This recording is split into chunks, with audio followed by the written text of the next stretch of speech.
140 жылдык тарыхы бар Каражыгач сейил багы Мерим Сопиеванын үй бүлөсү жакшы көргөн эс алуу жайларынын бири. Себеби алар шаардын ысыгынан тажаганда үйүнүн алыстыгына карабай таза аба жутуп, салкын тынч жерде эс алуу үчүн байма-бай келип турушат. Бүгүн кызынын туулган күнү, өзгөчө датаны белгилөө үчүн келишкен. 2-3 жолу туулган күнү өткөргөнбүз балдардын. Жакшы жер негизи.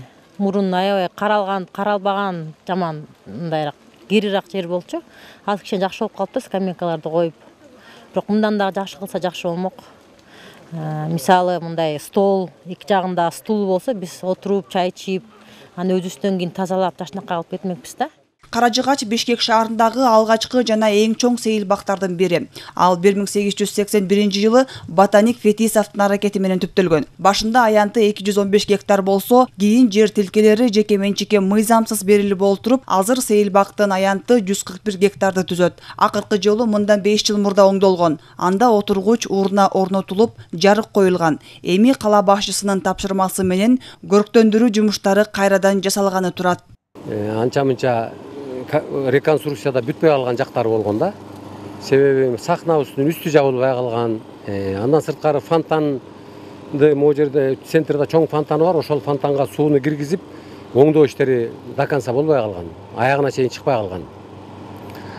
Эң бир көйгөй маселе Каражыгач Орошчада суу маселеси. Бычканын жээгинде турабыз, насосный станциябыз, будкабыз бар, ошол жерге бир электрический насосный станция куруп берсе, анда мындан да сонун болмок.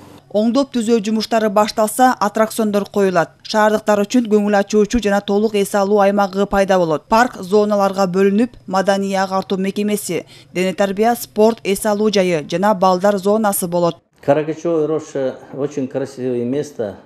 Каражыгач токою абдан кооз. Мындай токой багы Бишкекте жалгыз эле. Көлгө эс алганды барбагандар бул жакта эс алышса болот. Аттракцион, бассейн өңдүү шарттар каралган. Кышында муз аянтчасы да курулат. Ашып кетсе 2 жылда курулат. Каражыгач Бишкекте эмес, Борбор Азиядагы ири токойлордун катарын толуктайт. Бул жерде ондогон бак дарактын түрү өсүп, канаттуулар менен жаныбарлар жашайт. Экология үчүн мындай жерлерди сактап калуу ар бир жарандын милдети дешет экологдор. Бир гана бул өкмөттүн жосо мэриянын иши деген дагы туура эмес. Бул адамдар өздөрү дагы ошого экологияга жагына басым жасаша, өзүнүн жашоосунун сапатына түзмө-түз таасири бар да. Ошон үчүн ушу таштандыларды таштабай, мактарды кыйбай, анан ушу жаратылышка багы өзүнүн тер таасирин тийгизбегенге аракет кылса деле ошолду салым да. Мамлекет башчысынын Кыргызстандагы тоолордун экосистемасын коргоо жана климаттык туруктуулук жылынын алкагында Жашыл Мурас улуттук өнөктүгүнүн негизинде Улуттук телерадио берүү корпорациясынын жалпы жамааты Каражыгач сейил багына 100 түп эмен дарагын отургузушкан. Ушул тапта дарактар тегиз өсүп, экология үчүн пайдасын тийгизүүдө дешет сейил бактын кызматкерлери. Айжамал Болот кызы, Руслан Сабатаров, Ала Тоо 24.